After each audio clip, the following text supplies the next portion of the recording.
The silence is just as powerful. So if you're not teaching your children, we're not teaching our teenagers how to handle sexual energy, what to do with their sexuality, that's a messaging all in itself. I am just tickled to welcome you to the Better podcast. Welcome. I'm so thrilled to be here. Thank you so much for having me. And it's my great pleasure. Yes. And we are going to be talking, this is going to be such a juicy conversation. We're going to be talking about all of the, we'll call them as you call them, the erotic blueprints, understanding our sexual pleasures, just kind of like love languages, which we've talked about on the show, but this is in a specific sexual context. And you've developed in your work sort of 5 archetypes that we're going to dissect today. Before we get there though, I was saying to you in the pre-chat, I'm kind of like a big like Wonder Woman. I'm kind of like a Marvel person, but DC has my heart with Wonder Woman. So I always want to know origin stories. This is kind of where I like to start with a lot of my guests. So want to understand, becoming a somatic sexologist, which you are. I don't know that that's necessarily an option in high school when we're, when we're graduating. It's like, what are you going to be? I'm going to be a somatic sexologist. Like, how do you come to the work that you do? Was this something that you noticed early on in your own personal development? Were you attracted? Was there like an initiating event, or just maybe fill us in on how you came to do the work that you do? Yeah. Speaking of superheroes, Dr. Ruth was my superhero when I was a little girl. So it was something for me that I either wanted to be a Broadway singer or I wanted to become a sexologist. I wanted to help people with their sex lives. But I remember being really young, and for some reason, of course, growing up Catholic, it was like, oh, that's shameful. You shouldn't go into those kinds of things, shouldn't talk about those kinds of things. And so I told my parents that I wanted to go into fertility medicine because that felt way safer than helping people with their sex lives. It felt official, maybe. Yeah. Official. Yeah. That was official. Yeah. But yeah, I saw Dr. Ruth and I got really inspired, and I was just drawn to it. Even when I was really young, I was the one who told all the kids where babies actually came from. It wasn't the stork. Let me tell you the lowdown on it all. Yeah. I just, everybody I think has some gift in the world. And this was my dharma. My dharma was to bring light to a topic that we have a lot of shame and taboo around. I love that. And then, so what is the training look like? I would assume that there's a lot of work that you have to do personally in order to be able to hold space for, and when I say this, I think about, a lot of the women that I've counseled over the years. My background, of course, is a chiropractor. So I saw people in, a clinical setting where they might be coming in for, diffuse pain syndromes or headaches or whatever. But oftentimes there would be stories that people would tell me about how they became injured that would be very activating for me. So I had to work to not care more about their progress than they did. That was kind of one thing, because I always wanted them. Yeah, like every clinician, every coach, I think that's one of the things. It's like, okay, you can't want it more than them, right? Like they got to really want it. You got to be the guide. But what is the training like for you to be able to hear? Because I would assume that you would hear some deeply personal, deeply vulnerable thing. So how do you do the work as an individual to be able to hold space? And what does the training look like? Mentorship, anything like that? One piece I think is our own personal journey of healing as healers who heal thyself. I think that's a lot of the first step for me was growing up in a very traumatic situation, having experienced my own traumas. Everything that I learned in healing myself could apply to others. And taking care of myself and knowing my boundaries, knowing what I could handle. In therapy, a lot of times we talk about countertransference and transference. Yeah. And I had to know, like, okay, where is it too much when I'm hearing a certain story that it's triggering my own things, and those people need to actually be referred out to somebody else, or that, like, this is the thing that I really have magic in and work really well with. So part of, I think, the journey for all of us, no matter if we are in healing professions or not, is coming to love ourselves enough and know ourselves enough and learning how to love each other in that process. And so I think all people who are in these professions are just, we're teaching each other how to love each other again. And that means being able to hold space for someone when they're sharing that story. I get that everywhere. It's funny. I'll like be sitting in somebody's chair, getting my hair cut, and they're like, oh, blah, blah, blah, blah, blah. And then all of a sudden I'm hearing like an entire story about their sex life. And I think part of that is just creating a safe space where people know that they're going to be loved and accepted no matter what. It is a practice of unconditional love for me, but also for the people that I'm working with so that I can hold them unconditionally in that. And that's where the healing lies. That's where we start to mend some of the mental health challenges and challenges around sexuality and trauma that we've experienced in our histories. And what was some of so you mentioned growing up Catholic, same. So I used to think that getting into a pool, I could get pregnant. I was, so like the type of like messaging was like, if you have sex before you're ruining yourself for your husband, like all of that kind of Roman Catholic. So, Girls growing up. Don't. Yeah. Right. And like good girls don't do that. Bad girls. And like kind of, I want to say slut shaming, but it wasn't called that. I mean, we sort of use that word now, but it was like good girls.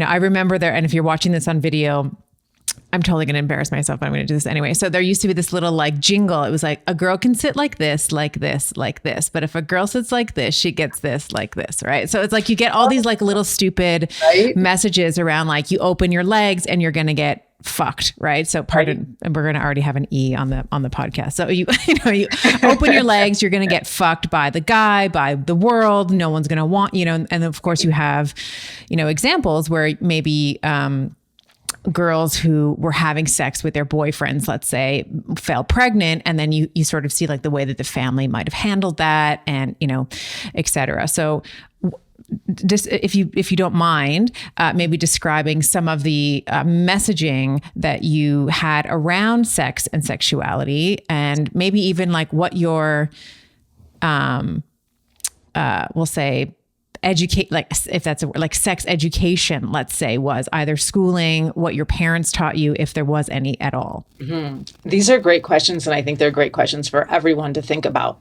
because I'll ask an audience, 1,500 people, what was your sex education growing up? How many of you had a great sex education? It'll be like 2 people. Yeah, none of us, 0. Yeah. Yeah, I mean, so few people had a good sex education growing up. And I said, but you did have a sex education. And it's all of those messages from religion growing up, from parents, from grandparents, from your peers, all of those things created what you believe and think. It's the programming and conditioning that we all get. Right. And so as I was growing up, it was definitely, a lot of the same things from Catholicism of good girls don't, you're going to go to hell.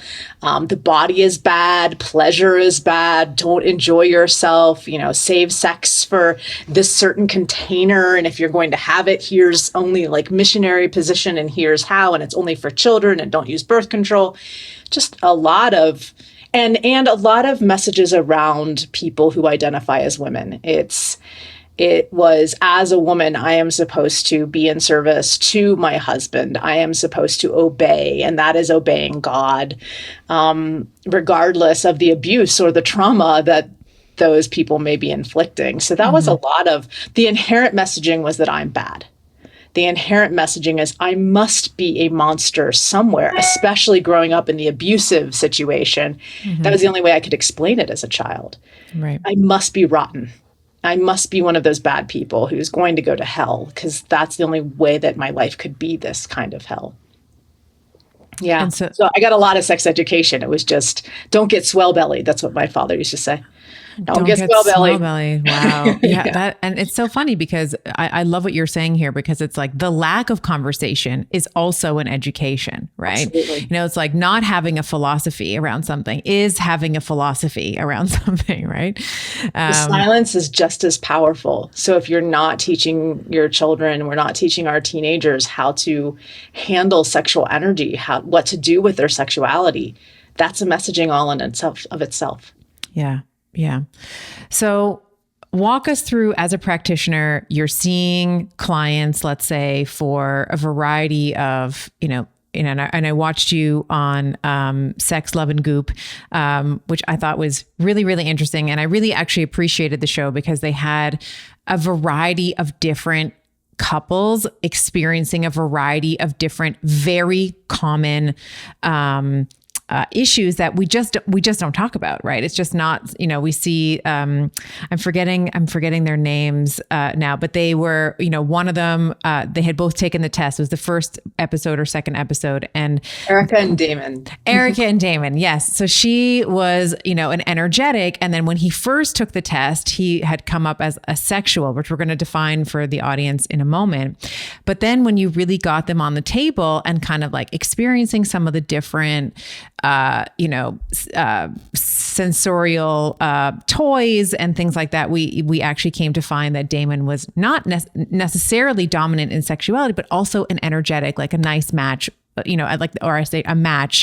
better match, let's say, with his wife. And I think that it was interesting in that segment, you said, there's the mask of what men think that they should want, like touching genitals and penetration, and like something that, would be archetypal of the sexual, vertical. Gendered heterosexual man. This is how I'm supposed to be. Yep. Right. And then on the table, he was almost having like a full body experience with, the light touch and the energy work and stuff. So, talk to us a little bit about some of the patterns that started to emerge. I often say this in practice, like there was often, if I had, it's a little different, obviously, in terms of what our work is, but there was, a certain type of person with like a chronic diffuse pain syndrome. It was like the same type of person.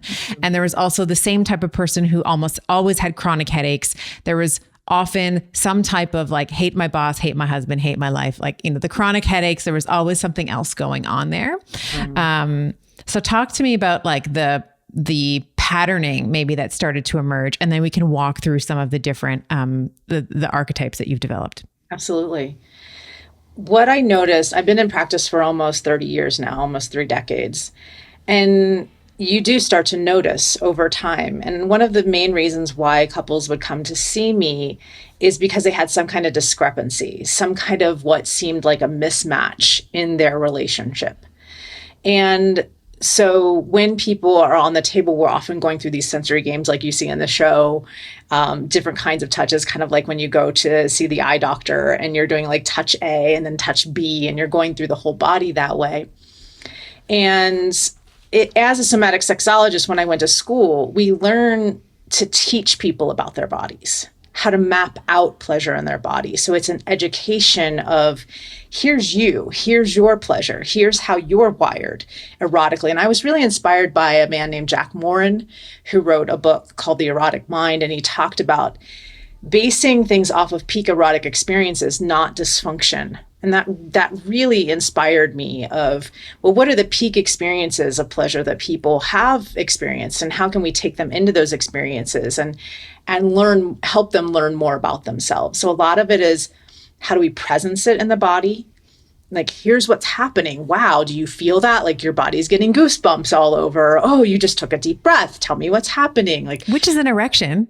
Yes, absolutely. Right? Every hair follicle is getting an erection. Yeah, you know this. You're a geek like me.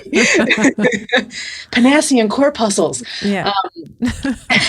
Anyway, so these ways of being with somebody, when you're really present with a body and you really listen to the body will tell you.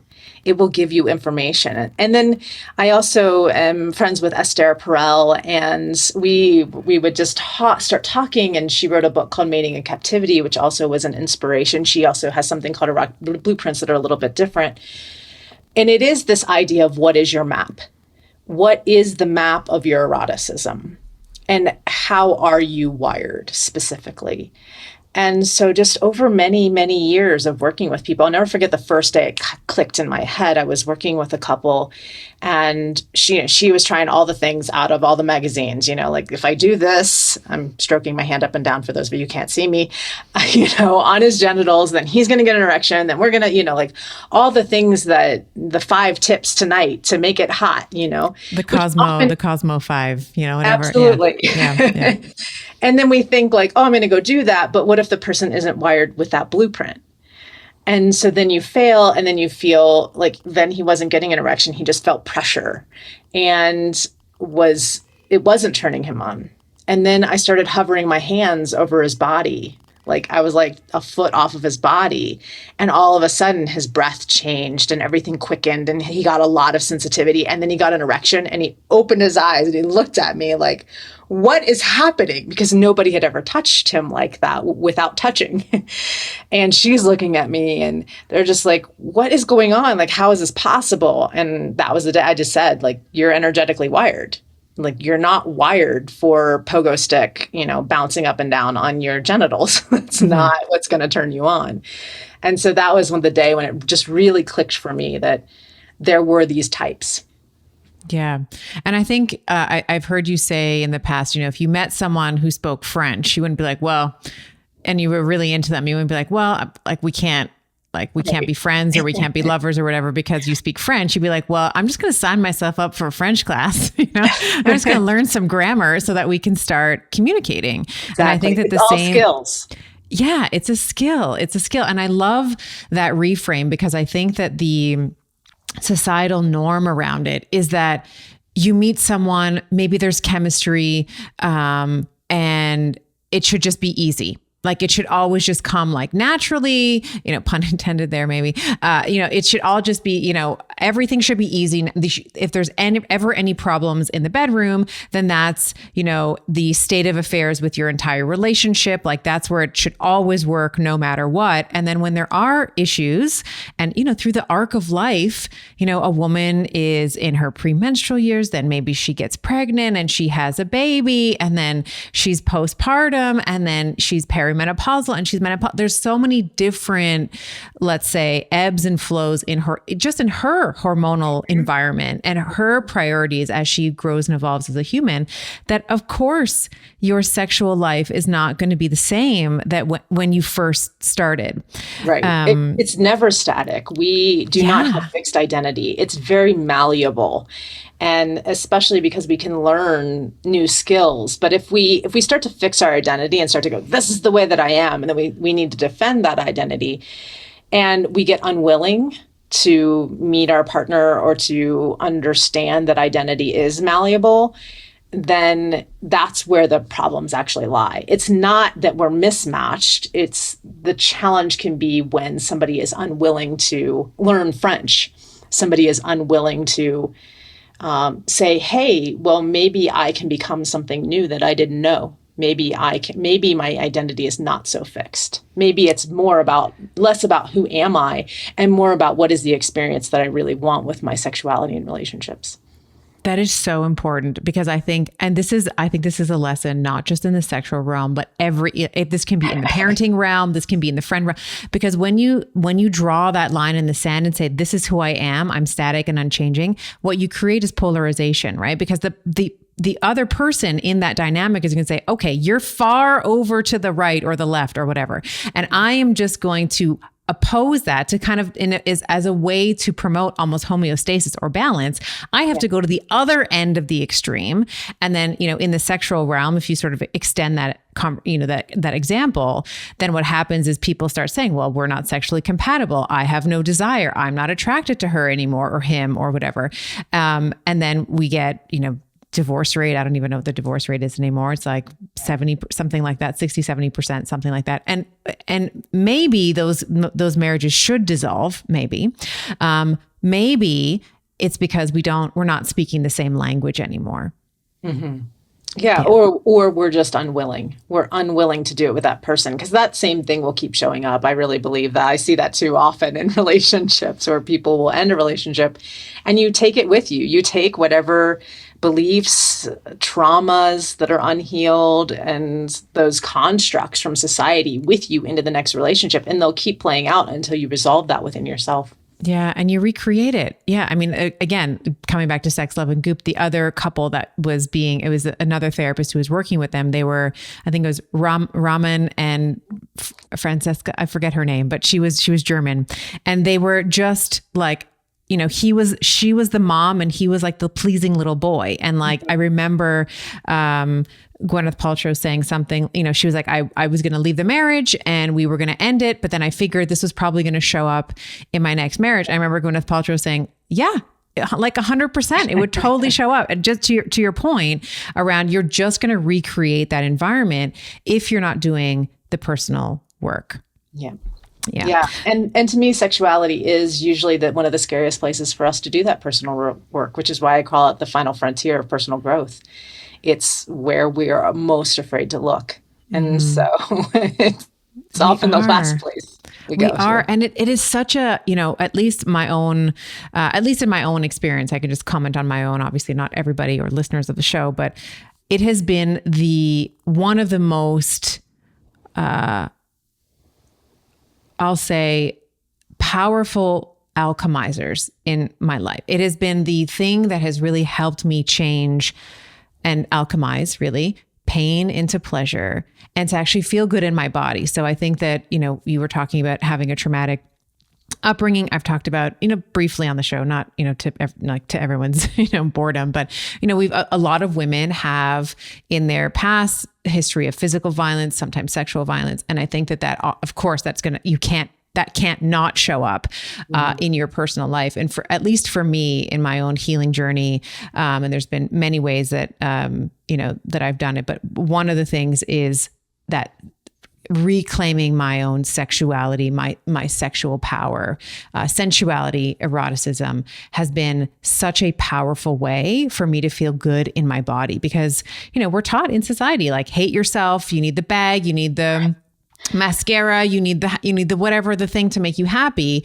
And I think once you can unhitch yourself from external validation and you can, start looking internally for validation, one of those ways, I would say through masturbation and other, sexual practices, then we start to like get okay with our own body and like we like, what? I love my cellulite. It's like just dimples on my cheeks, just like like dimples on my other cheeks, so you begin to have this like, sense of acceptance, right? Whereas before, using the cellulite example, it might've been like, I'm never wearing shorts. I'm never going to wear a bikini because I absolutely can't have that because what I see is airbrushed pictures of people on Instagram and that's how I need to look. And if I can't look like that, then I'm going to hate myself. Right. Right. And then that spills into every relationship you have. That you start to create an entire reality based upon that. What different reality do you create when you really love yourself and you accept yourself? It's very powerful. And sexuality is one way in which we start to love and accept ourselves by knowing ourselves better. Who are we as erotic beings? I don't think many people ask that question. Who are we as erotic beings?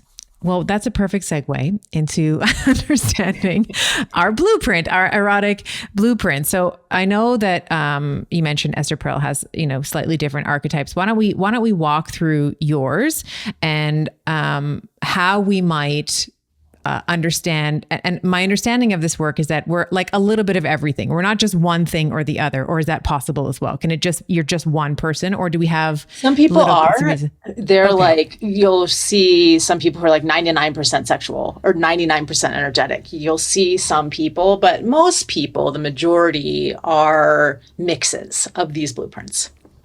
Okay. So let's start with energetic. You mentioned energetic. What does that mean? If you are someone who has an erotic blueprint that is energetic, how are we activated or stimulated? How are we aroused? What does orgasm, if that is a thing, what does that look like for that individual? Let's just start there and see where we go. Energetics are someone who are turned on by anticipation, space, tease, longing. They love to yearn for things. And oftentimes the touch that feeds them most is a touch that isn't actually on the body. It can be a few feet away. It could be very light, energetic fingertip touch, usually slow and very spacious.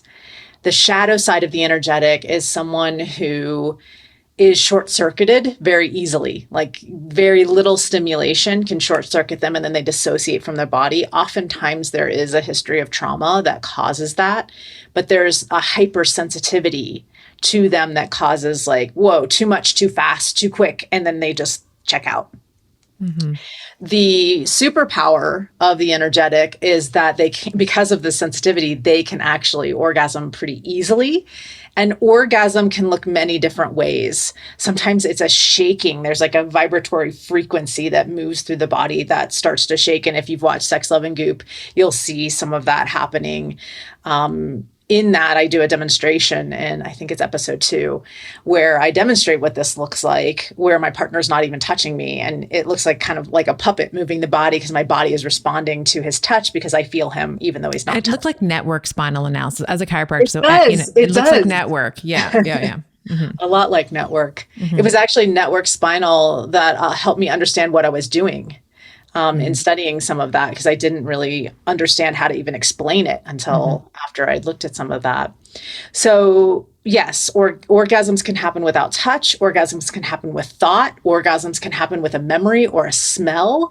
And is the orgasm, and this is just my mechanistic brain, is it the same orgasm as is it the same kind of, we're activating the pudendal nerve and you're getting like like for a woman, let's say she's getting like vaginal contract. Is that the orgasm you're referring to, or is this a different type of orgasm? It can include that. So sometimes the pelvic floor will start to have the orgasmic contractions that happen with more of like what I'd call a sexual orgasm.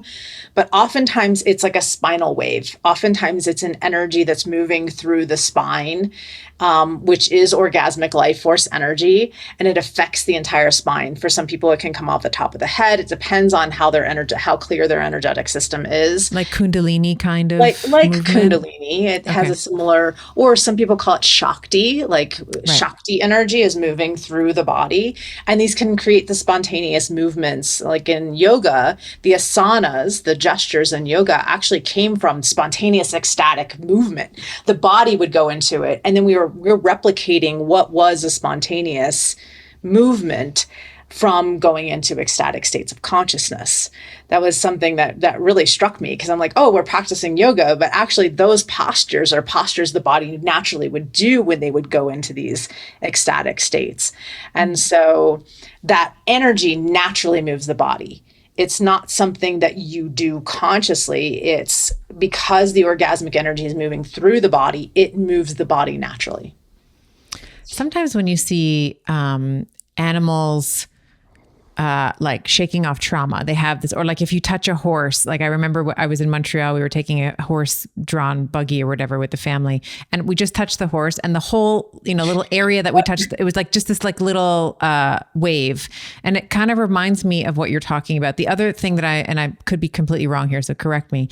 The other, as you're describing it, I would say that my own experience with psilocybin, psychedelics, I have had that kind of release. Or if I'm doing like a really crazy leg workout, I'll find like afterwards I'm just shaking, and I just have to let it move, because there's something, let's say in my hips, that needs to be released. Or it's like for me, whenever like my upper body, it's like my right shoulder has to kind of move. So there's like almost like there's trapped energy maybe in the nervous system that has to release. Is that kind of similar to what you're describing? Yeah, if we look at Peter Levine's work on somatic experiencing, you'll see this as, and also some of the work I did with John Upledger way back in the day, was to find those points of energy and then let the body shake. If you can get the body either back into the position where the trauma happened, or the energy starts to move to that spot, it will spontaneously start to shake. Or if you go in nature and you see a deer get hit by a car, it will stand up and it will shake right away, because it's shaking off the trauma so that it doesn't get stuck in its body. And so this and psychedelic therapy, it will happen a lot there, because there's actually freedom now. Something starts to happen in the body, and the neurochemistry shifts, where the body then can go back and experience what was unexperienced, what couldn't be experienced. Then Stan Groff talks about that. If, for those of you who are geeks and want to read all these people. Yes, I'm going to make sure these are all in the show notes as links. Work on, experience what we couldn't experience. So in the moment of a trauma, oftentimes human beings don't do this shaking. We don't allow ourselves to experience it. And part of it is because our brain is protecting us mentally. You know, if a tiger's eating a deer, there are parts of its brain that are going to shut down so that it's not in suffering. But as we go through life, if we haven't gone back and allowed ourselves to re-experience that trauma, and psychedelic medicine can make it safe, MDMA can make that safe, psilocybin can make it safe for us to go back and experience the unexperienced. And then we can release a lot of what was stored in our bodies. So some people naturally are energetic this way without needing to remove the filter. Like I need something to remove the filter because, you know, I'm more of a, I'll say I'm more of like a thinker. I have to work to get into my body. Like it's like I often live like throat up, you know, like I'm very cerebral. So it takes some time for me to actually sink into my body. But there are individuals, you know, from what you're describing and what we saw on that show and your body of work, I think, and your, you know, your 30 years that you mentioned in practice, where you will have people that are so sensitive, let's say, to energy that they can orgasm in a multitude of ways that you're talking about, but it doesn't have to be physical. Like we're not depressed, like we're not touching, we're not making contact with the skin in order to do that. Absolutely. So some people are just naturally wired that way. And energetic, I mean, I'm very energetic and I'm always exploring what's erotically possible. One of my mentors, Joseph Kramer, he said, "What's erotically possible?" And I just took that on as a life mission. And, you know, I haven't found the end to that. And especially being energetic, we can start to go into transpersonal spaces. And so you can start experiencing, I don't know if you've seen the movie. What does that mean, transpersonal? What does that mean? So transpersonal is like we have this physical realm, right? I have this physical body. This meat sack. And then we have our meat sack. Mm-hmm. And then we have the emotional realm where we feel all of our different emotions and we have more of a sensorial experience in that realm. And our mental realm, like you mentioned, you're very cerebral, you know, we have those realms. And then in the transpersonal realm, this is where we have things like seeing the energy of the chakras or experiencing other iterations of ourselves. I became a bird, you know, and suddenly I'm flying over fields as I'm making love with my lover, like those kinds of experiences that we can't necessarily explain, but feel very real in the moment when we're having them. And then the final realm is really like the deepest truth, like what is our deepest truth and our deepest experience. And so when I'm working with people, I'm often taking them through these realms. Well, what's happening in the physical body? You have pain in your pelvis. That pain is not just always physical, kind of like what you were saying, like sometimes then people start to tell the story of the thing that happened there and it's very emotional. Or I can be in their pelvis and all of a sudden a woman will remember persecution that has nothing to do with this lifetime. Yeah, it starts in the brain. All pain just mechanistically, it starts in the brain anyway. But I love that. I would always often, like my headache patients, like you start to get into, you know, little areas of the spine, suboccipitals or whatever. And it's like, you know, my boss is just like driving me nuts. You know, it's like every time it's like, puts it on the right side. She talks about her boss. So yeah, there's stories that are stuck in the body. Yes. Mm-hmm. And so as we're working sexually, especially in the pelvis, oh my goodness, the stories that come out. Oh my goodness. Yeah. The pelvis and anything from childbirth to, you know, which is very real, this body experience to, I had an experience of pelvic pain and someone was working on it. And I went through like all of the iterations of myself that had been persecuted for being a sexual, like being in a female body, being in a vulva body where I was speaking about sexuality publicly, you know, it's like what, and that was a huge, I'm sure it's been a witch hunt at times. Yeah. Yes. Mm-hmm. And so, you know, people who are energetic tend to go more to the transpersonal space for their healing and for what they're experiencing. And when they're in orgasm, they can start to go there. Like my lover and I became stars. I mean, this is something that really happened to me. I was making love with a lover and all of a sudden we were two stars and we were like dancing through the cosmos and it was so beautiful. And I didn't have a body and he didn't have a body. And then we orgasmed and we birthed a whole supernova. You know, like these are the kind of ecstatic experiences that are possible for energetics. And then you mentioned the shadow side, because we are so hypersensitive, maybe in a male would that look like premature? Like, would that look like ED for a male? How would that present, let's say, for a man or a woman? Yeah, for a person who has a penis, it can usually be things like premature ejaculation, like the sensation's too much, so I'll ejaculate to stop it. It's not a conscious thing, it's just what can happen in the wiring. Mm-hmm. And then ED can happen because I short circuit and I'm out, like, the same. And we don't It's see too that much. as, yeah, Yeah. we don't see that in a vulva body, but the same thing happens in a clitoris where you'll engorge with blood and you get like a clit boner and then, and then that'll go away, like it'll just, Or it the can become arousal too disappears sensitive. Like even there. during the course of like stimulation, Absolutely. let's say, it can be like, that's too much. I need you to change what you're doing because it's hurting. Yeah, it starts to turn into pain. It turns over into something that doesn't feel pleasant because it's so much for the system. You don't know how to assimilate when you're in the shadow. Okay. So, so we have energetic. You mentioned sexual. I think that one's probably the easiest for most people to understand. Explain what the sexual erotic blueprint is. So the erotic blueprint type that is sexual is what we think of as sex in our culture. It's penetration. Sexuals are turned on by nudity, orgasm, getting to the end goal, certainty that they're Climax. yeah, Yeah. certainty that they are going to have a climax. Mm-hmm. It's so funny to me when I see the blueprint sometimes because I'm like, yep, sexual, because they'll say things like, "Are we going to have sex? Am I going to be inside of you? Are we getting to the climax?" Like that's what it kind of becomes all about, which can also become a shadow. It's like missing the journey because there's so much focus on the end goal.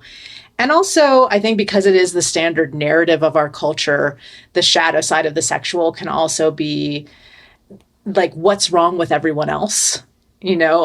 Sex is good, it's great. Like, why aren't we having it all the time? And what's wrong with you if you don't have it like me?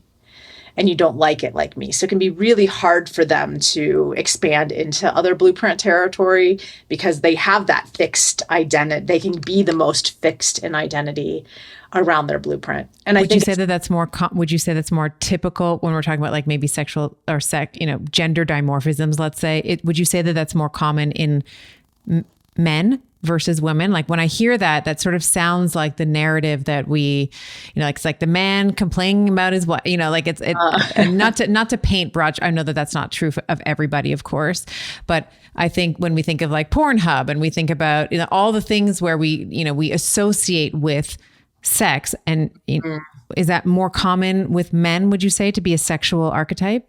we've had about 1 million people fill out that quiz. Mm-hmm. And then we've taken the data to see, well, is that true of gender? People who identify as cisgendered men, is that true? That they are mostly sexual blueprints? And what we found from at least the people who fill out our quiz, and now maybe sexuals don't fill out the quiz, I don't know.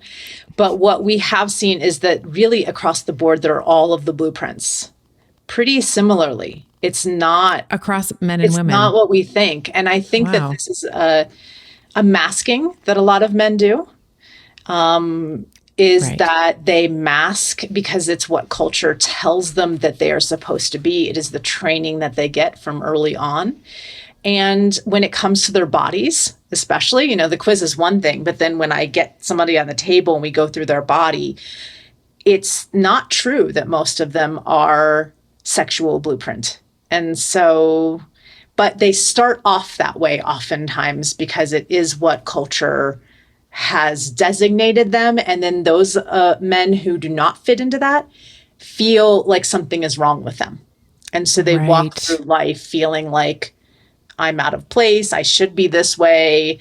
And I really want to dismantle that mythology that all men are sexual and that's the way that they're supposed to be, or that they're simple in their sexuality. I mean, sexuals do not lack depth at all. They do have a simplicity. The sexual blueprint does, but it does not lack a depth to it. I love that you're saying that. And I feel like I have to check myself too. Even in the question that I asked, I'm like, oh, that's like guys for sure. But, but even in the way that you described that, I think that that's so beautiful. And I think that that was actually one of the things that came up on that show as well, where Damien was like, I'm a sexual, I want penetration. That's like, man, like I'm a man, I like it. And then when he got on the table, it was actually that he seemed like he was more pleased by and derived a lot more pleasure from some of the softer, we'll say non-linear, non-tangible, like the energetic kind of realm. And I remember him like after, like, you know, he was like a talking head at the camera, and it's like maybe just right after the session with you. And he's like, I don't know, like what happened to me, but I can still feel it. And I want to do this like all the time. Like it was so, he was so elated. He was so, he felt it, like there was this liberation, feeling to him. Which was really nice. And I think that, you know, this is a podcast primarily for women, you know, our demographic, a lot of clinicians listen to the show, a lot of women listen to the show, but there's not, what I will say is that there's not a lot of support. Like women, we can talk about our feelings. We can talk about how we're feeling. We can talk like good, bad, ugly, all the things. Men don't necessarily have the same societal permission and or avenues to express themselves to the full extent that, let's say, to use your term, like, you know, cisgendered women might. So I think that it is really a lovely thing to be able to explore, you know, if you're in a relationship with a man, what is it? Is it that he's a sexual archetype? Maybe. Great. There's some simplicity and joy in that. You know that he's going to be, you know, he's going to have ease of arousal, as you were saying. But are there other sort of dimensions to him? Maybe there's some energetic. There's some other ones that we'll get. Maybe there's a bit of kink, right? Which we can talk about. Can I say one more thing on that? Yes, please. Mm-hmm. I think, you know, we do our men a lot of disservice. They don't get touched intimately if it's not about sex.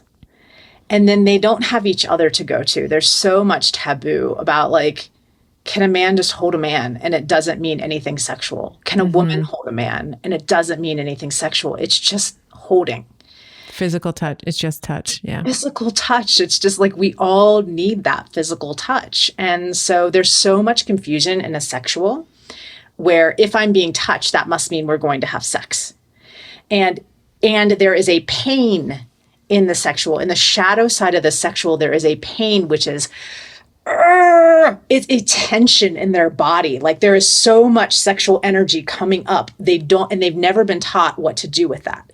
So the main thing that society teaches them is suppress it, hold it down. Don't let any woman know that you are, you know, turned on, aroused, you know, you want her, you want to stick things in her, like all those things, right? It's like suppress all that energy. But then what are they doing with that energy? They're just in an energy of suppression, which then it has to come out somewhere. It has to come out sideways usually, which is where we get a lot of our darker, you know, aspects of sexuality because we've been suppressing so much. And energy. I literally just was talking with someone who is a sexual man, and he was like, when I was a teenager, I wanted to commit suicide because it was so intense, the sexual energy, all the hormones, all the things. It was so intense that I felt horrible. I was like in pain every day until, you know, I discovered self-pleasure and some other outlets to do something with it. But because we made all those things taboo, what are the healthy outlets so we can raise this consciousness, bring it up through the body instead of trying to hold it down? Well, talk a little bit about, I know we're talking about all the different blueprints, but what would be some actionable takeaways, let's say, for someone who's listening that's like, I love sex. It helps me relax. You know, I love the, you know, art of and activity of penetration and or orgasm and or climax in the traditional way that we're kind of describing it. What are some practices that somebody, you know, like that client you were describing might be able to engage in so that they can not suppress it and so it doesn't come out sideways, so that we can have a productive, let's say, I don't know if that's the right word, but productive use of the energy? Yeah, one is to create a practice of self-pleasure that really fulfills the feeling of release, because sexuals love that feeling of release. They have sex to relax. It makes them just feel like, oh, that tension, that pain is gone. And I think one is to also realize that there is tension and pain. We don't even realize that's what that is. It's actually like something you're trying to get rid of. And can you sit with that and get curious about that thing that's rising up, that sexual energy that's rising up, and start to have a different relationship with it, sexual transmutation, learning sex transmutation, which is how to bring sexual energy through the body instead of suppressing and out the top of the head, which then takes that sexual energy and raises the consciousness of that sexual energy. And you can do that through breath work. You can do that through movement.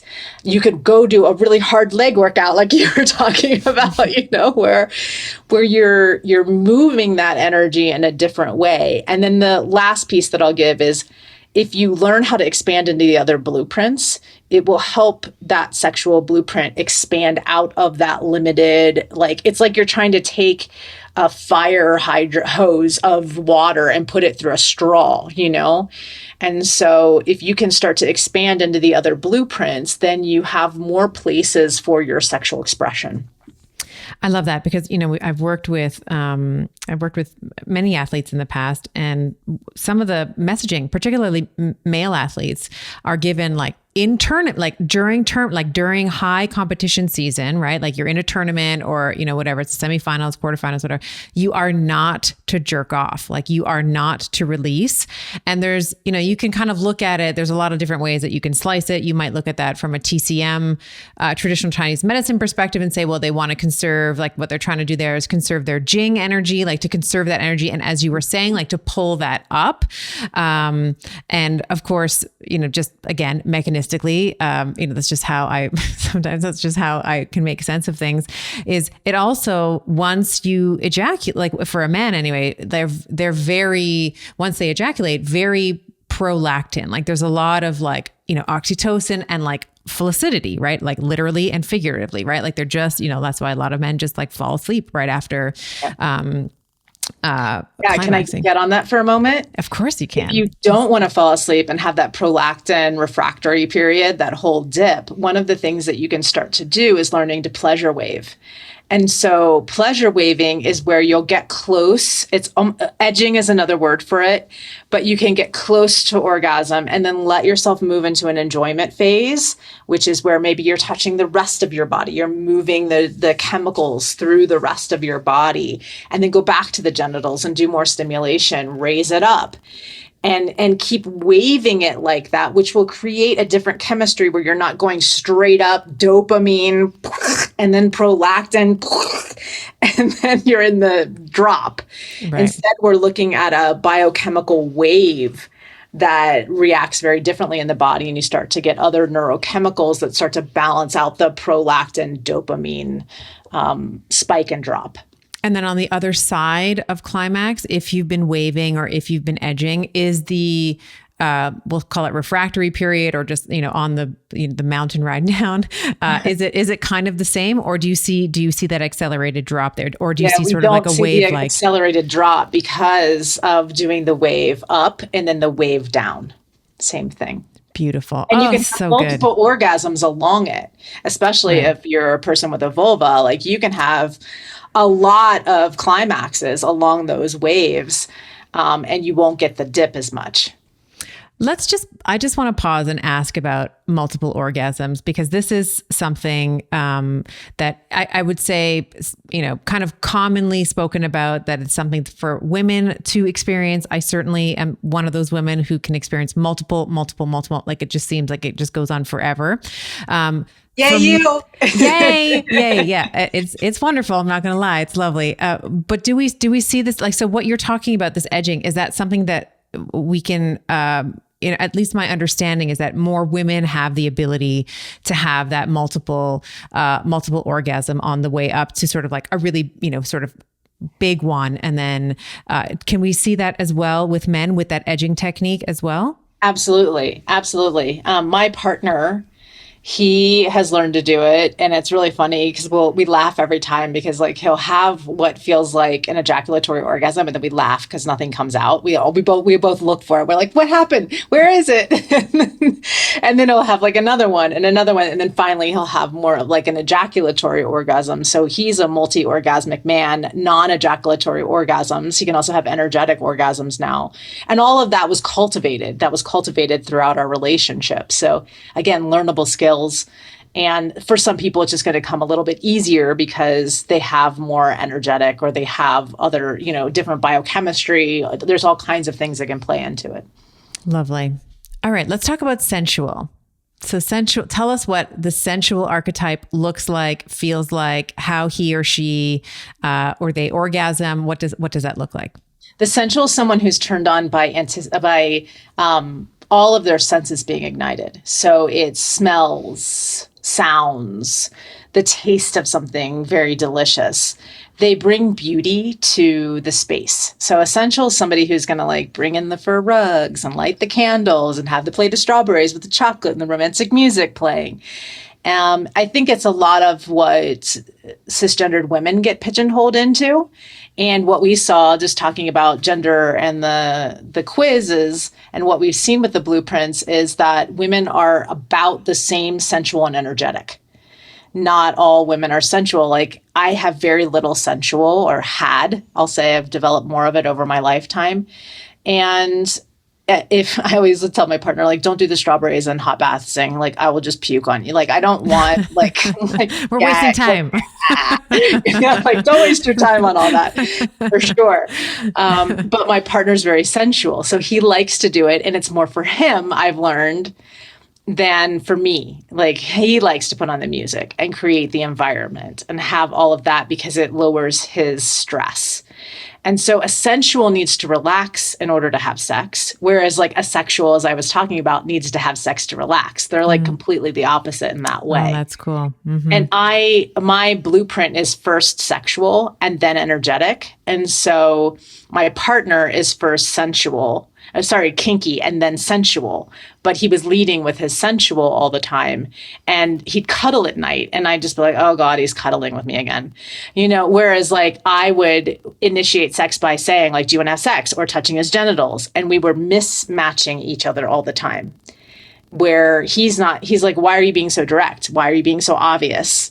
And this was before, I'd really developed the blueprints, and then we'd roll over and go to sleep and not have sex because he wasn't turned on by the way I was approaching sex. Or having sex the way that you wanted and having sex the way that he wanted. Absolutely. Yeah. Absolutely. Mm-hmm. And so shadow of the sensual is caught in the head. Hard to focus. It's like, oh gosh, the desk isn't, like here that I'm sitting at is like disorganized, need the candles lit, need like everything put away the right way. And then I can feel sexual. All the things need to be in order. Or during sex, thinking things like, oh, I hope I smell okay. I hope, like my breath is all right. Or their breath isn't okay. And I can't focus on anything else but that. Mm-hmm. So those kinds of like being afraid of mess, don't like need everything to be perfect. In your head, you're running a narrative of everything that isn't perfect. And so you can't experience what's actually going on in your body. But when you're in your body, your superpowers are that you can have all kinds of orgasms that are non-genital. So the back of your knee, your neck, your nipples, like all of these, the whole body becomes the sexual organ, not just what's in between your legs. That is so beautiful. I think I'm going to take the quiz. I feel like that would be my dominant, because that is how I am kind of in everyday life. I love an environment is really important to me. So having a beautiful, it doesn't have to be super expensive, but just having like a beautiful looking, maybe like a little flower arrangement, or I love interior design. I love all of these little things so that when I walk into a room, I feel like, oh, this is like my little nest. It's like my little safe little place where I can feel like I can unwind and relax, which is really lovely. Safety is really important. I love that you mentioned that, because the sensual in their shadow has the hypervigilant mind. They're the most hypervigilant mind. And so they need to feel a lot of the energetic too, but sensuals really need to have a space where they feel safe, where there's no pressure to perform. Performance anxiety is huge in the sensual shadow. And so, you'll see things like you were talking about erectile dysfunction earlier. It's like, well, if there's any pressure that I have to perform, then that creates an anxiety, and that anxiety then squashes the sexual arousal. That sounds so much like a type A personality. Like, that's why I'm like, I really feel like that's probably going to be my dominant when I take the test, because I am a recovering type A, because it has to, like, a type A, if it's all or nothing, because they have that mentality, they'll choose nothing. It's like, if I don't know it's going to be 100%, I don't want it. Like, I'm scared to be a beginner. I'm scared to suck. I'm scared to like not know what I'm doing and have unfamiliar territory. Yeah. Yeah. That unfamiliar. I think all of us with sex, though, I think we all feel that way a little bit. Sexuals don't want to go outside of their Right. territory that they know because that feels like threatening to identity and all kinds, confidence and ego and all kinds of things. And so I feel like that can be true for anybody who's learning in sexuality because it is so vulnerable and taboo. And Hmm. there's some kind of, I don't know, thing in our culture of we have to be good at this thing, and yet nobody talks about it or teaches you about it or shows you how to do it. And then our education around it is often silence and pornography, which teaches you maybe one blueprint and one And blueprint we learn it blind, from our peers. Like you right? learn it from your friends who have no clue, again, zero clue about what they're doing. And then they're learning it from porn, let's say. And, depending on what you're watching, like erotica and porn, like especially the way that most women are depicted, it's not, it's laughable. Like women don't come like that. Right. Like women are not screaming after 2 minutes and like coming, a second later. Like you gotta, and I've had, Mama Gina on the show and she's like, you gotta like, she talks about like pussy power and like becoming more pussified. And she's like, you Mhm. gotta work. You gotta work for a pussy. Like a pussy wants to be seen. And, so it's, she does it in such a funny way that you're like, actually, yeah, she's right.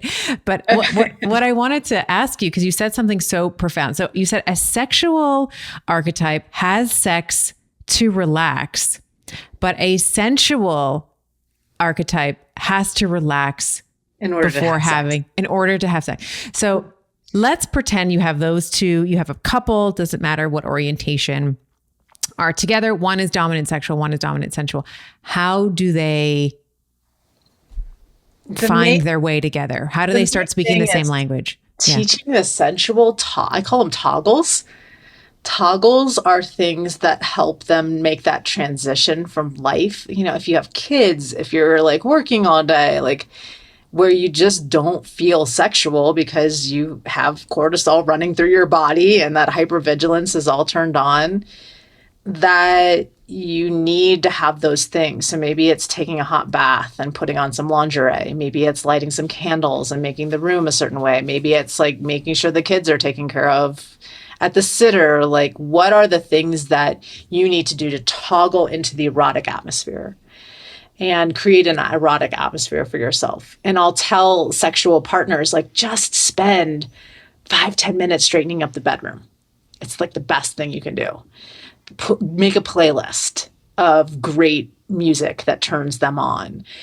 Take care of these things for them so that they don't have to take care of them, and pour the hot bath and do the candles and put on the music and change the sheets and start to create that. For people who can, we have a room in our house that is dedicated to sex. Oh, that's lovely. Tell me And more about that. sensuals love that. My partner and I I'm have like had salivating right now. I'm like wiping. Tell me more about this room. My partner and I have had one ever since we've been together, which is now going on 15 years. And it's like a must. It's our sanctuary. And we have our massage table set up and a really good sound system and the fur rugs, and the lighting is on dimmers because he loves dimmers. So that it's all, and we have plants and, just all the little things that are going to make that. And then all of our toys away in drawers that are easily accessible so that we can get to them.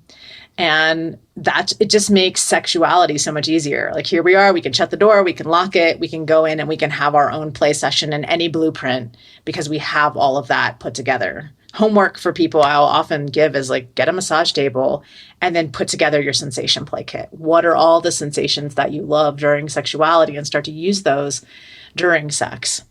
So you don't necessarily, maybe you don't have room in your house to have a sex room, let's say, but maybe there can be, like a little basket in your night stand or whatever, or you have some books, like some erotica, and or like you were saying, like a Spotify playlist or whatever playlist, not necessarily Spotify, just whatever, and then you can have some toys, like some whatever floats your boat, and there's like a little, like if there's like a little special basket, and you can kind of do that all up, and that can, if you have children, that can lock away somewhere. Yep. You can But even get lock chests, like have a chest in your bedroom that you can lock, yeah. and you can open it up and there's all your stuff. Beautiful. I love that. That is a really good homework assignment for all of my Betties that are listening. That's so great. Let's talk about kink, because this one, I think probably the word, when I first was reading your body, first learning about, I was like, oh, I wonder what, is this like the ball in chain? Like, is this like, whips and chains and like the gags and all that? But explain what, and it could be that, but explain what kink is. So kink is anything that's taboo for you. So kinky people are turned on by what feels taboo, what feels like, oh, I shouldn't be doing this. And that it can look like what you were talking about with ball gags or chain or whips.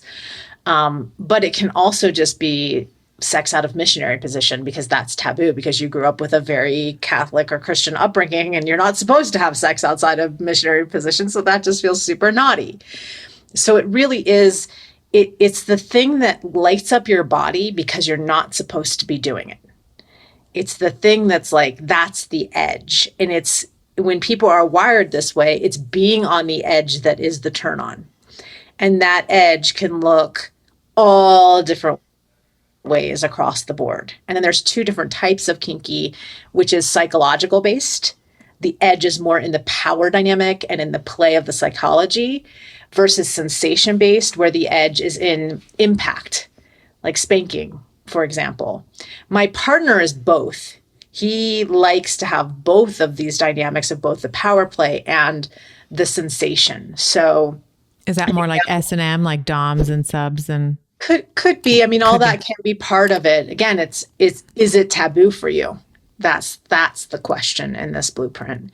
And so for him, the play would be something like having him tied up, like he loves the ropes, but the dynamic of the rope isn't so much about the sensation. It's about, he's out of control now. So I can use his body in any way and he can't do anything about it. So it's taboo, but they like it. Yes. They have to. So it's like kind of racy, but they're like, but I actually really like whatever it is. It excites the body. It excites the body up. It's, one of the sounds that I'll hear oftentimes with the kinky when we're doing the games is like like that sound will come out, Right. And then I'm like, oh yeah, that's probably a kinky, because there's this like feeling in their body that comes out in these sounds.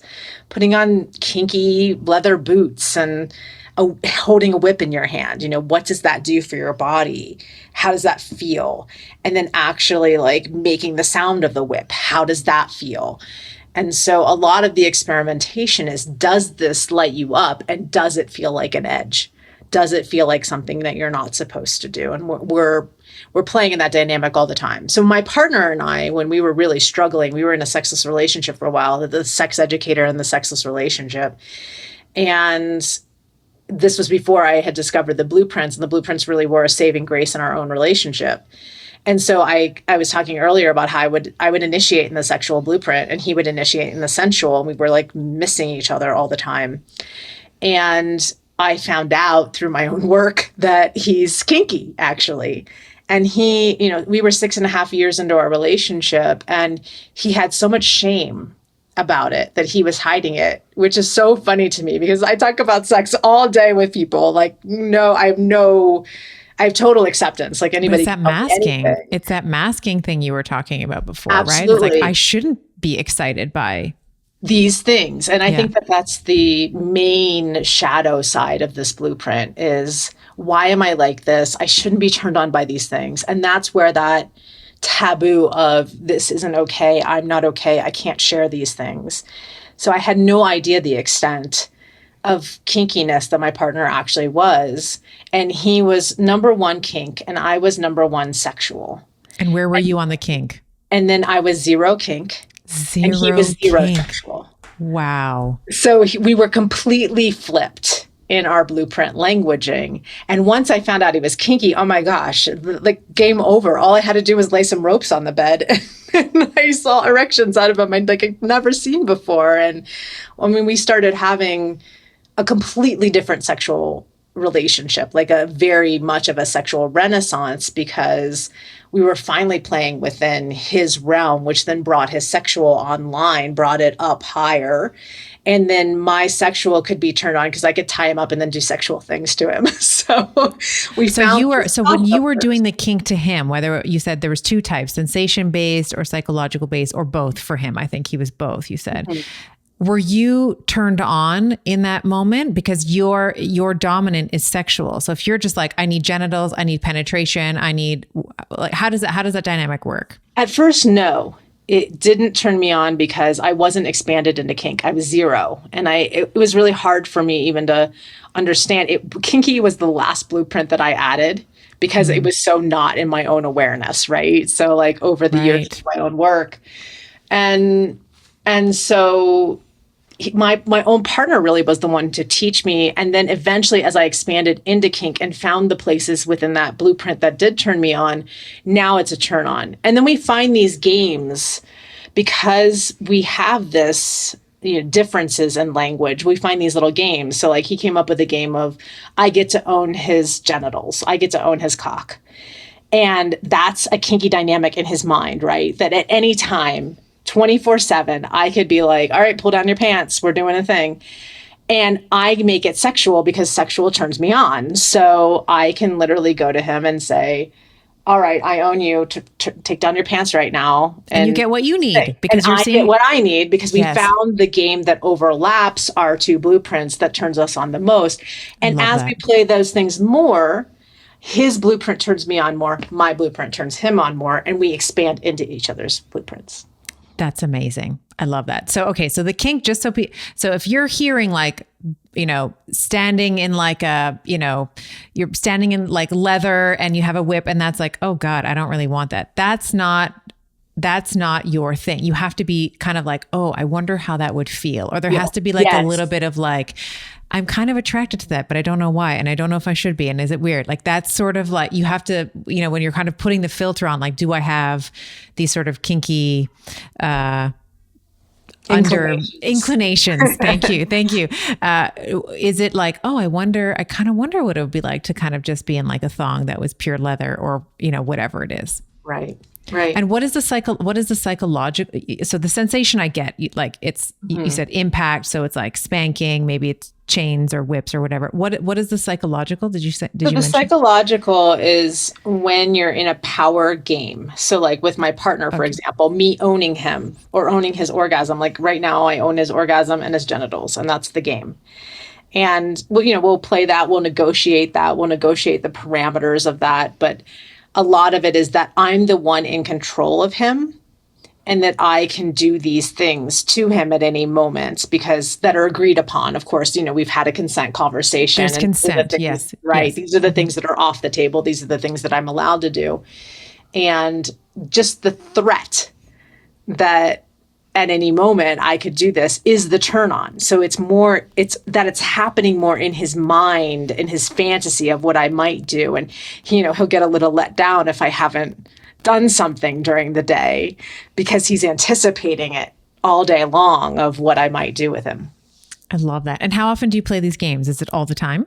We do them quite frequently. We used to do either we do sex labs, which a lab is when we're discovering something new, like, oh, he wants to play with something we've never played with. So that would be more of a lab. And then we'll do also sex life challenges where we'll take like for 30 days, we're going to do this kind of challenge. So what we've been doing with this game is it's 2 weeks and then we renegotiate. Do we want to keep playing or are there things we need to tweak to make it better?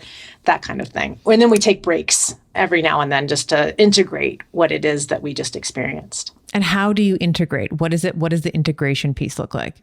I love journaling for integration, what worked, and I'll write down everything that worked. What do I want to do more of? So doing questions like that to myself and then going to him and we'll have dinner together and we'll share. Okay, well, what did you love about that? What would you like to do more of? What could we do to enhance this even more, in the future? And then I also like dyads. So sitting down with your partner and not necessarily having a conversation, but tell me what you loved about that. And you just keep going back and forth with tell me what you loved about that. And that's a way for us to integrate as well, just because you're hearing what they loved, they're hearing what you loved, you're also getting new ideas. Oh yeah, that really worked as you're going through. That's so good. And like, that's really the essence of a healthy relationship is communication. I mean, everything is communication, whether you're leading a company, you're in a long-term relationship or, relationship with your partner, whatever parameters that looks like.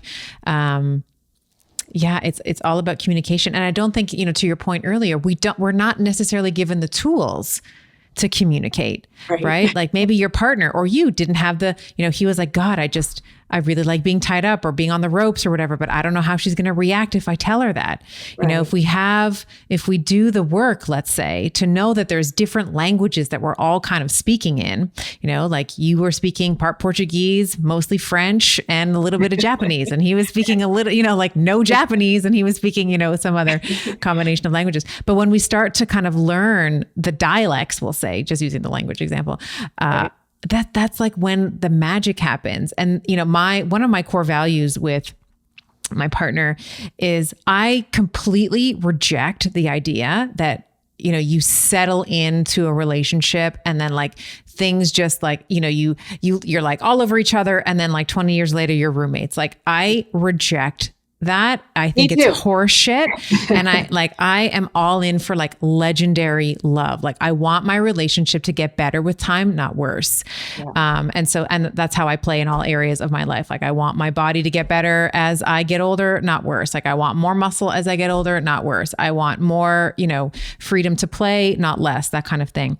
And I think that what you're hitting on here, with the communication is like, I'm getting so excited hearing that because it opens up the realm of possibility for your relationship, like 20 years from now. Like how much more are you going to know because you've been exploring, let's say, the kink dynamic that you would have never done otherwise because you were zero, right? How much more are you going to be able, as in your own personal development, lean into that? But then as a couple, how much more symbiotic that relationship becomes.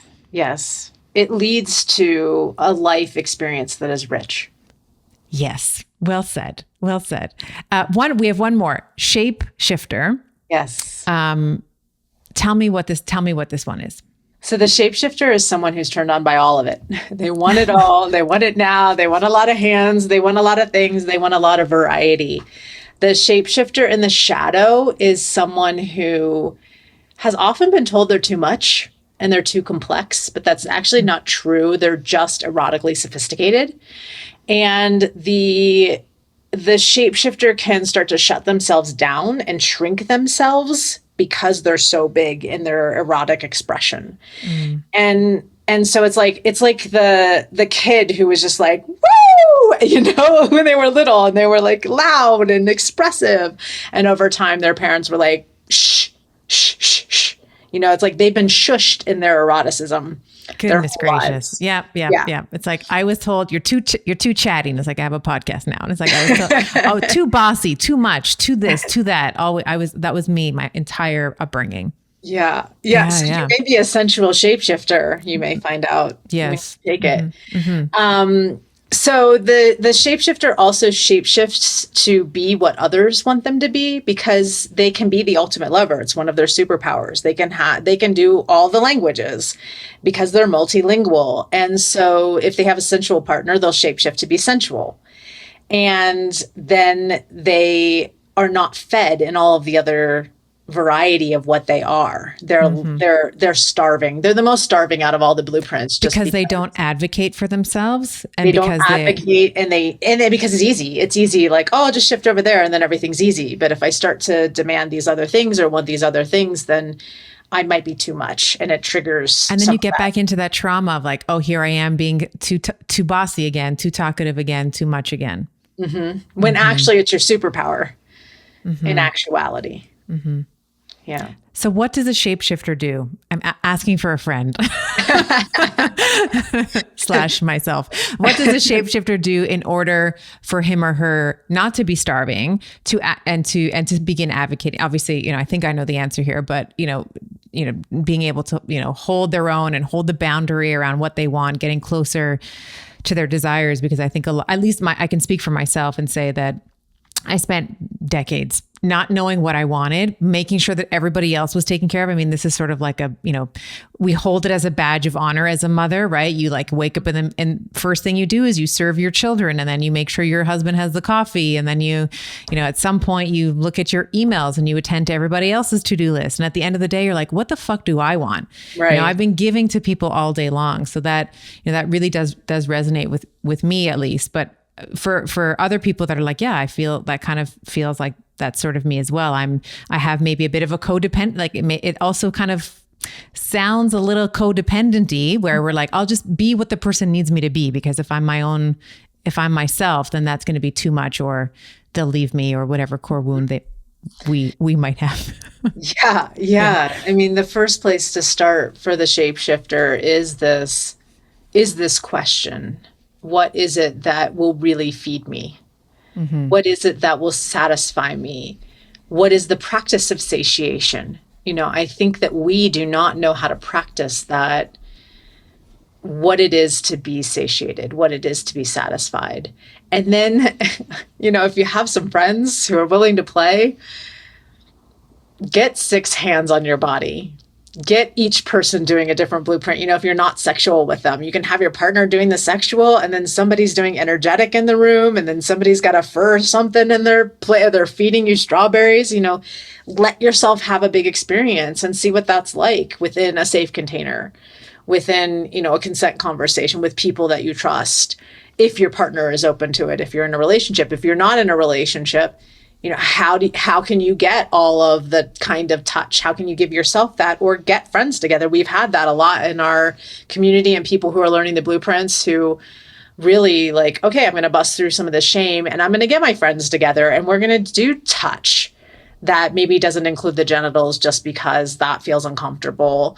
But I'm going to get all the other kinds of touches on my body. Pleasure doesn't have to be genital focused. I mean, your whole body is pleasure. So, somebody, again, who's feeding you something, somebody who's massaging your feet, somebody who's putting cold ice cubes on your hands, or, whatever would be interesting. I think that that's another great word for us shapeshifters. What is the interesting variety that you can give yourself, and for how long? How much pleasure can you stand? And I think a lot of shapeshifters find out that there is no end to that question. Mm-hmm. Yeah. And I think the other, as you're talking, I'm like, getting closer to your desires. I think that a lot of shapeshifters, and I don't know if I am, it just sounds exactly like me. So I'm like, I totally feel like I'm sensual and shapeshifter just based on some of these archetypes.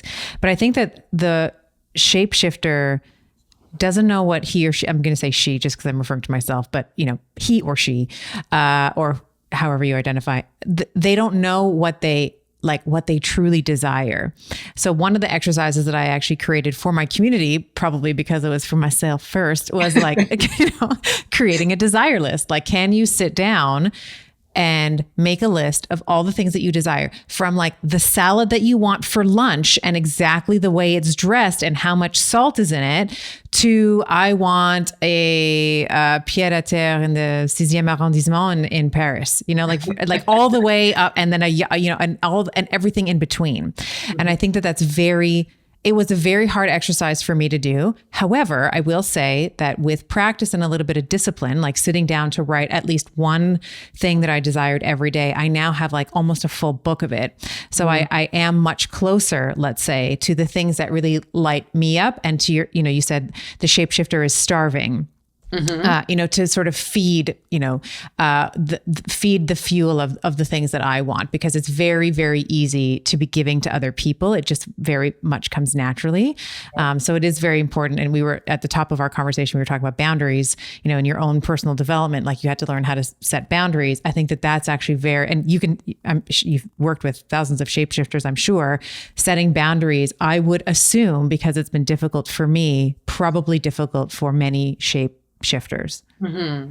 Yeah. I mean, boundaries for each of the blueprints are a little different. So it's really interesting. If we just looked at all of them, like the energetics have the hardest time. because Do you find that they're artists? I feel like those are like creatives. And maybe again, I'm just painting my own filter on things, but I yeah, feel I like mean, energetics and sensuals tend to be usually the creatives because the Mhm. sensuals bring all this beauty, like into the deliciousness of the experience. So there's an artistry to that, and the music also with sensuals. Mhm. But yeah, the energetics with boundaries, it's a really big challenge. That's the one where, because to them, like making the boundary can hurt, or there's also like a spiritual thing of love means I don't get to have boundaries. And it's boundary, it's Because all they love boundary. in So different we're all dimensions. one. They're And stars and they're flowers, and that would hurt, everyone, not just yeah, them. Yeah. yeah. Yeah. And then for sensuals, it can be the getting the needs met. Like Mhm. I'm being too nitpicky. I'm being ridiculous in my needs. I'm being ridiculous in these boundaries. So they'll have that little voice of, because I need it so specific, like you were talking about the specific meal and like the way that it is, they discount themselves. And so then they don't create the boundaries that they need there. Kinkies are usually the best at boundaries because in the kink world, there is a lot of conversation about consent. And it's a must to keep yourself safe.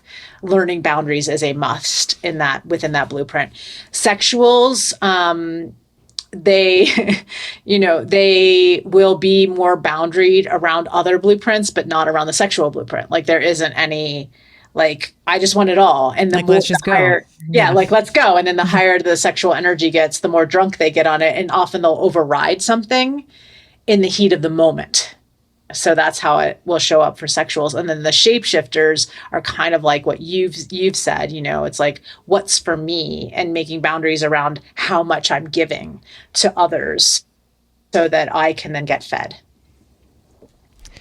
This is amazing. This has been amazing. All right. So if people want to learn more about this, and they should, this is a strong recommendation for me. I know you've written several books. I believe that you still run courses, or maybe not. So if people Yes. just plug all of your stuff, like where can people find you? Where can people find out more about your work and how they might, begin to integrate that into their everyday life, like in social media, all the places? Yeah, eroticbreakthrough.com is where you can go take the quiz if you want to take the quiz and find out what type you are. And we have 2 different quizzes on there. There's an in-depth quiz, which will give you all the percentages of your blueprints, and it's much more information, and you get a report with it. And then there's a free quiz, which will tell you one type. That's your primary type. We also have an erotic blueprint course, which takes you through, really, once you know your blueprint, that's the first step. So you know your blueprint, then the next step really is learning how to feed your blueprint. What is it that really feeds you? How to speak the language of your blueprint. It is like learning a language. And how to advocate for yourself. Absolutely. Let's say, yeah. Okay. Absolutely. And then how to heal the shadow aspects of the blueprint, and then expand into new blueprint territory. Most people who take our work and go through the work and take this journey become shapeshifters because they start to develop the vocabulary of being multilingual throughout the process. We have workshops as well. There's erotic blueprint coaches. I think we've certified like almost 300 erotic blueprint coaches. And then I'm working on an erotic blueprint book. So I'm hoping that'll be out next year sometime, to just take people deeper into the journeys of other people who've done this work and who want just more knowledge and wisdom around it. It really is a journey. To me, this is a journey of sexual awakening, and sex is a tool to help us wake up to who and what we are and create and choose our experience in this lifetime. And do you run any courses yourself at this moment, or not at this time? At this moment, I'm not running any courses. I do take one private client a year, but I'm on a waiting list, which is lovely. It's a lovely, lovely problem to have. That's wonderful. Lovely. Jaiya, it has been such a treat speaking with you. I think that this has been so eye-opening. I hope it'll be eye-opening for all of our listeners in their own sexual awakening and their own journey. Thank you so much for your time and your presence today. Thank you so much for having me. All right. Are you ready to continue your personal development journey? I have a video coming up right here, and we're going to talk all about mindset and manifestation. So click right there, and I'll see you on the other side.